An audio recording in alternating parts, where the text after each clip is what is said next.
জি, stroke করে যিনি ইন্তেকাল করলেন, আমরা দুঃখিত। আমরা আন্তরিকভাবে তার জন্য দোয়া করি।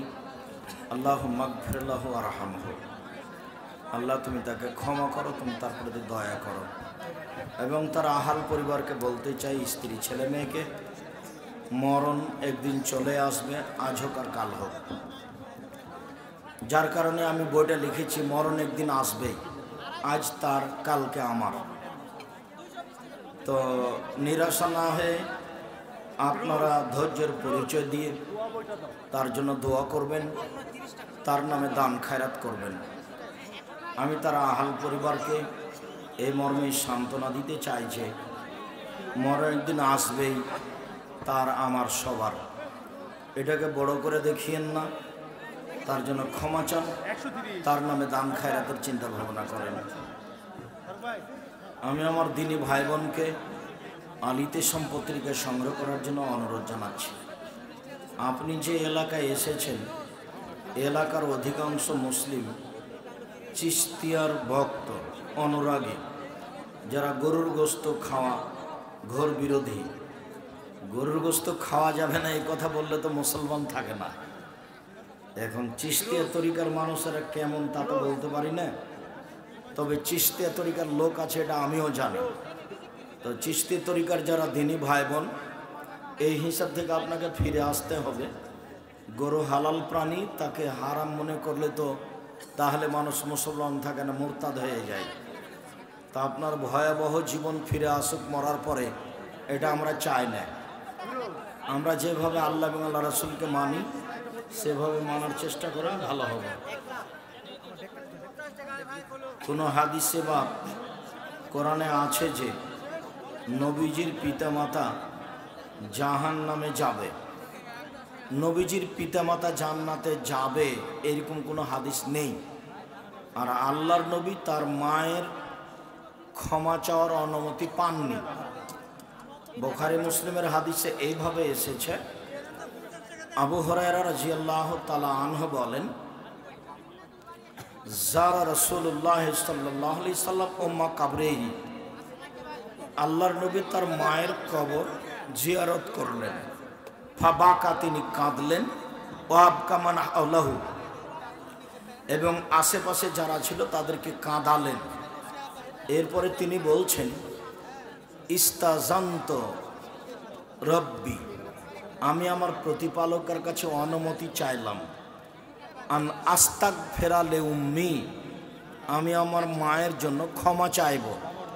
ফালাম ইউজানলি, আমাকে অনুমতি দেওয়া হলো না। আমি যখন বললাম যে আল্লাহ, আমি কি তোমার কাছে আমার মায়ের জন্য ক্ষমা চাইতে পারি, তা আমি অনুমতি চাইলাম, তো আল্লাহ বললেন না, তুমি তোমার মায়ের জন্য ক্ষমা চাইতে পারো না। তো যেই নবী অনুমতি পাইলেন না মায়ের ক্ষমা চাওয়ার, সেই মা জান্নাতে যাবে, আপনি কি দিয়ে ফয়সালা দিলেন?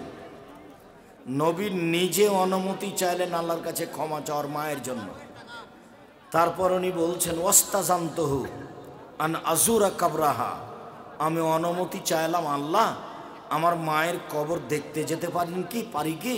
ফওজেন আলী, তখন আমাকে অনুমতি দেওয়া হলো, হ্যাঁ তুমি তোমার মায়ের কবর দেখতে যেতে পারো। কেন? কবর দেখলে মরণ স্মরণ হয়। তখন আল্লাহ রাসূল বললেন, জৌরু কাবরাহু কাবরাকুম ফাইন্নাহু তুযাক্কিরু মাউতাকুম, তোমরা কবর জিয়ারত করো, মরণ স্মরণ হবে। আল্লাহর নবীর নিজের মায়ের ক্ষমা চাওয়ার অনুমতি পেলেন না, হাদিস মুসলিম। আমি জানি তুমি কেন জিজ্ঞাসা করেছ। আব্দুর রাজ্জাক বিন ইউসুফ বলেছেন মুহাম্মদ সাল্লাল্লাহু আলাইহি ওয়াসাল্লামের বাপ মায়ের ব্যাপারে তুমি সেটাই জানতে চাচ্ছ। আর যেসব হুজুর তোমার পক্ষে আমার বিরুদ্ধে লেগেছে, সে কি এই হাদিস শোনাতে পারবে? তুমি এই হাদিসে যে এখন নোটে আসছে, এটা তোমার তোর হুজুরের সামনে তুলে ধরে বলিও, হুজুর এই হাদিসের অনুবাদ করেন তো। হাদিস মেসকাতেই আছে, হাদিস মুসলিম। তোমার হুজুরের মুখস্থ নাই, কোনোদিন দেখেও না, কিসসা কাহিনীর উপরে চলে আর মানুষের বদনাম করে। এই ছেলে আবার শোনো, ইস্তাজান্ত রব্বি ফি আন আস্তাগফিরা লাহা আও আস্তাগফিরা লি উম্মি, আমি আল্লাহর কাছে অনুমতি চাইলাম, আল্লাহ আমি কি তোমার কাছে আমার মায়ের জন্য ক্ষমা চাইতে পারি? আল্লাহ, আমি তোমার কাছে কি আমার মায়ের ক্ষমার কথা বলতে পারি? ফালাম ইউদানলি, আমাকে অনুমতি দেওয়া হলো না। কি বুঝলেন?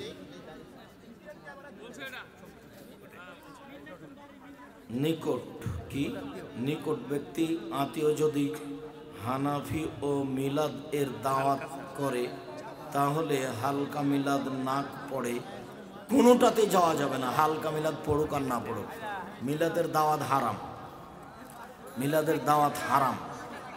আসসালামু আলাইকুম হুজুর, আপনার শিক্ষাগত যোগ্যতা জানতে চাই। ধরো যে কিছুই নাই, কচুর পাতার পানি, তো বহুবার বলা আছে। কি করবে শিক্ষা নিয়ে? 32 বছর থেকে বক্তব্য দিই। কতদিন থেকে? 32 বছর থেকে। হাজার হাজার হাদিস মুখস্থ আছে, আলহামদুলিল্লাহ। হাজার হাজার হাদিস মুখস্থ আছে, ঘন্টার ঘন্টা হাদিস শোনাতে পারি তোমাকে, আলহামদুলিল্লাহ। 34 বছর থেকে শিক্ষকতা করি, বুখারী মুসলিম পড়াই। 26 বছর থেকে হাতে ফতোয়া লিখি, তোমার হুজুর হিসাবই করতে পারবে না নিজে হাতে। 6 বছর থেকে ফতোয়া বোর্ড পরিচালনা করি, সামনে বসে থাকে দেশ বিদেশের বড় বড় বিদ্বান। তাহলে 6 বছর থেকে ফতোয়া বোর্ড পরিচালনা করি, 26 বছর থেকে হাতে ফতোয়া লিখি, 34 বছর থেকে শিক্ষকতা করি, বুখারী মুসলিম পড়াই, 32 বছর থেকে বক্তব্য দিচ্ছি। 32 বছরে কোনোদিনও অপ্রয়োজনীয় বাক্য বলিনি। যাও জয়পুরহাট জেলায় যত হুজুর আছে বলো যে আপনি একটু বলেন তো জাতির সামনে যে আমি 20 বছরে কোনোদিনও অপ্রয়োজনীয় বাক্য বলিনি। দেখি কি বলেন উনি। কোনোদিন কেসা কাহিনী বলিনি। কি করবে? শিক্ষাগত যোগ্যতা নেই, কিছুই না, কচুর পাতার পান। বিকাশ, রকেট, নগদ এসব মাধ্যমে ব্যবসা করা হবে না।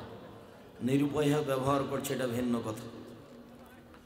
কোনো হাদিস বা কোরআনে কত নম্বর আয়াতে লেখা আছে যে নবীজির পিতামাতা, মুসলিমের হাদিস, নবীজির পিতামাতা জান্নাতে যাবে না? অনুমতি নেই, ক্ষমা চাওয়ার অনুমতি হয়নি। এতিমের সম্পদ আমি মা হিসাবে তাদের না বলে দান করা কি জায়েজ? পরিমাণ মতো করবেন, অর্থের ক্ষতি হবে এভাবে করবেন না, পরিমাণ মতো করবেন। মসজিদ দেখলে সালাম দেওয়া যাবে কি? জি না, বিদাত হবে। আমার মা আমার বাবাকে সহ্য করতে পারে না, বাবাও না, দুইজনেই অসুখী। আমরা সন্তানেরা মাকে বুঝাতে চাইলেও খারাপ, বাবাকে বুঝাতে গেলেও খারাপ। আচ্ছা তোমরা চেষ্টা করো, খারাপের উপরে চেষ্টা করো। তোমার বাপ মায়ের জন্য দোয়া করি, আল্লাহ যেন পরস্পরকে ধৈর্যের পরিচয় দেয়। তবে তোমার মাকে বেশি ধৈর্যের পরিচয় দিতে হবে। মহিলারা যদি নিয়ম মেনে সালাত জামাত করে, আদায় করে, তবে সে সব বেশি পাবে নাকি? মহিলাদের জন্য জামাত জরুরি নয়, ওদের 5 ওয়াক্ত সালাত বাড়িতে ভালো, জুমার দিনে যাওয়া ভালো, ঈদের মাঠে যেতে বাধ্য। 5 ওয়াক্ত সালাত বাড়িতে ভালো, জুমা মসজিদে যাওয়া ভালো, ঈদের মাঠে যেতে বাধ্য। মহিলারা ফরজ সালাত এর তেলাওয়াত এবং তাকবীর কেমনে দিবে? ইমামতি করলে একটু স্বাভাবিক কণ্ঠে জোরে দিবে। মহিলারা ইমামতি করে সালাত আদায় করাতে পারে, অনেক হাদিস আছে। নামাজ অবস্থায় সিজদায় নিজ ভাষায় কিছু চাওয়া যাবে না। সালাতের মধ্যে নিজের ভাষা চলবে না, আরবিরাও আরবি ভাষায় বলতে পাবে না। সবাইকেই রাসূলের দোয়া পড়তে হবে, সালাম ফেরার পরে নিজের ভাষা। মহিলাদের তালিম করা জায়েজ কি না? বাড়িতে করতে পাবে। এই গ্রাম ওই গ্রাম, এই জেলা ওই জেলা যাওয়া হারাম, খোলা মাঠে বক্তব্য দেওয়া হারাম। যদি হায়েজের সময় দিনের অধিক হয় এবং রক্তক্ষরণ খুব কম হয় তাহলে নামাজ হবে কি না? না, এটা কথা নয়, তার হিসাব যেটা সেটাই। একবারে প্রথমে যখন তার হাইজ শুরু হয়েছে ওটা যদি 7 দিনের হয়ে থাকে 7 দিন, ওটা যদি 9 দিনের হয়ে থাকে 9 দিন, ওটা যদি 5 দিনের হয়ে থাকে 5 দিন, ওটা যদি 6 দিনের হয়ে থাকে 6 দিন, তবে স্বাভাবিক হলে 6 দিন। এটা হাদিসে এসেছে। 24 দিন ভালো থাকবে, 6 দিন ঋতুবতী থাকবে। মসজিদের মুসল্লিদের খাদ্য দিয়ে দোয়া চাওয়া হয়, দোয়া চাইতে পারে, তবে মরা মানুষের নামে মসজিদে খাদ্য দেওয়া যাবে না। ওইটা হলো সাদাকা, ওটা সবাই খেতে পারে না। মানত হিসাবে মসজিদের লোককে দিতে পারে যে আমি এই গাভীটা মসজিদের লোককে জবা করে খাইয়ে দেবো, তখন সবাই খেতে পারে, ওটার নাম মানত। কিন্তু নেকির আশায় যদি কিছু করে তাহলে অসহায় মানুষ পুরুষ নারীকে দিতে হবে। বেতের নামাজ ওয়াজিব নাকি সুন্নাত? সুন্নাত। তাহাজ্জুদ নামাজের গুরুত্বপূর্ণ সুন্নাত। তাহাজ্জুদ নামাজের আগে বেতের নামাজ পড়া যাবে কি না? পড়ে নিলে কোনো সমস্যা নাই। তাহাজ্জুদ পড়বে তখন বেতর ছাড়াই, বাস 8 রাকাত তাহাজ্জুদ পড়ে নেবে, বেতের সন্ধ্যার সময় পড়ে নিয়েছে, পরে আর তাহাজ্জুদ পড়তে হবে না। যারা বলেছে যে 1 রাকাত পড়েছে পরে আর 1 রাকাত পড়ে জোর লাগিয়ে দিবে, ওটা মিথ্যা কথা। জোর লাগাতে পাবে না, বেতর হয়ে গেছে গেছে, রাতে ওইটা তাহাজ্জুদ পড়ে না, তার দলিল আছে। ফরজ নামাজে দাঁড়িয়ে আকামত দিয়ে কি বসে নামাজ পড়া যাবে? পড়েন, যদি দাঁড়াতে না পারেন তাহলে বসে পড়বেন। কিন্তু সুন্দর হেঁটে গেল, গিয়ে চেয়ারে বসে সালাত আদায় করছে, মোটর সাইকেলে গিয়ে চড়ে গিয়ে বসে সালাত আদায় করছে। তখন আমি সালাম ফেরার পরে বলছি, ও মুরব্বী, মোটর সাইকেলে বাড়ি থেকে আসলেন আর এখানে বসে সালাত আদায় করছেন, ধর্ম পাগল হয়ে গেল নাকি আপনার কাছে এসে? যুবক বয়সের সমস্যাজনিত কারণে বসে নামাজ হবে কি? যেই বসে হোক, যখন দাঁড়াতে পারবে না বসে পড়বে। প্রিয় সাহেব, জনকে এক বক্তা বলেছেন, মায়ের পেটে শিশুর বয়স যখন 6 মাস তখন নাকি শিশু দুনিয়ার কথাবার্তা অথবা মায়ের কোরআন তেলাওয়াত শুনতে পায়। একবারে নগদ মিথ্যা কথা। কথা যদি সত্য হয় তাহলে হুজুরকে জাতির সামনে থেকে সরিয়ে দেওয়া দরকার।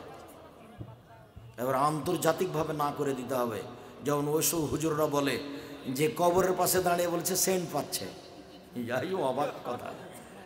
এইসব হুজুরদেরকে জাতির থেকে সরিয়ে দেওয়া উচিত। মানুষের ধর্ম বিক্রি করে খাচ্ছে।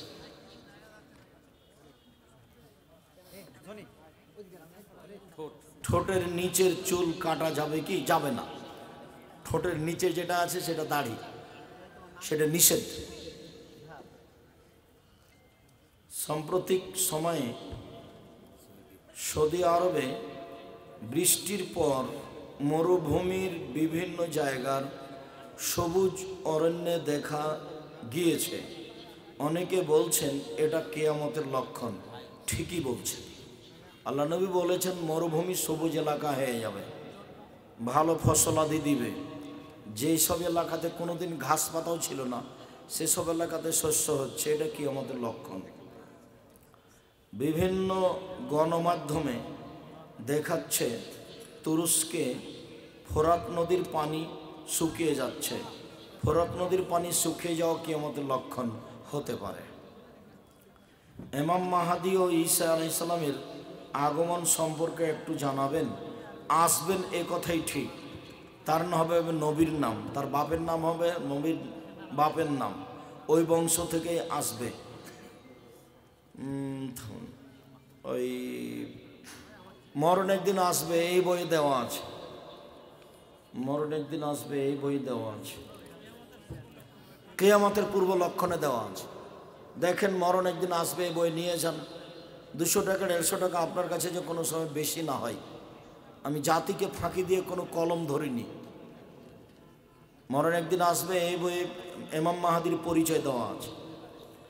শায়েখ মিডিয়ার একদিনই ভাই নতুন বিবাহ বন্ধনে আবদ্ধ হয়েছে, আপনার নিকট দোয়া চেয়েছে। বারাকাল্লাহু লাকা ওয়া আলাইকা ওয়া জামা বাইনাকুমা ফি খাইরিন।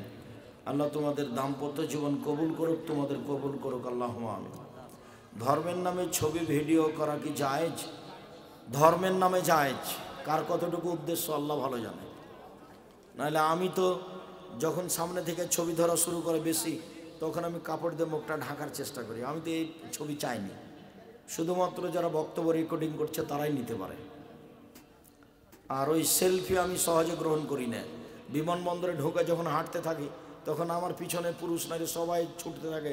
বাচ্চাটাকে নিয়ে আমার সামনে পাশে দাঁড় করে দিয়ে বলে যে একটু থামেন ওদের, একটু থামেন, আমার বাচ্চাটার সাথে একটা ছবি দেন, একটা ছবি দেন। কত তার অনুরোধ যে না, এটা আমি করতে পারি না। বাংলার জমিনে ইসলাম এনেছেন কারা? তুমি ইতিহাস দেখো, আলেম ওলামারা নিয়ে এসেছেন। ইরান থেকে যারা এসেছে তারা ওরাই তরিকাপন্থী ছিল, কিছুটা ত্রুটি থেকে গেছে। একজন হক্কানি অলি মুর্শেদের হাতে বায়াত করা যাবে? জি না, হক্কানি অলি মুর্শেদ নাই কেউ। তুমি মিথ্যা কথা বলছো। অলি আবার কি, হক্কানি আবার কি, বুজুর্গানে দিন আবার কি? আলেম মানুষ যারা কোরআন হাদিস বুঝে তাদের কাছে আশ্রয় নেও শরীয়তের ব্যাপারে, দলিল দিয়ে কথা দিয়ে বলবে, ওটাই আমল করো। উনি যদি নিজে আমল করেন উনি নিজে ভালো, না হলে ও জাহান নামে যাবে। আপনি কথা অনুপাতে আমল করবেন। আহলে হাদিসের শায়েখ আসাদুল্লাহ গালিব 5 ওয়াক্ত ফরজ নামাজে ছেলে মেয়ে কি একামত দিতে হবে? হ্যাঁ জরুরি। একামত হলো জিকির, ছেলে একামত দিবে, মেয়ে একামত দিবে।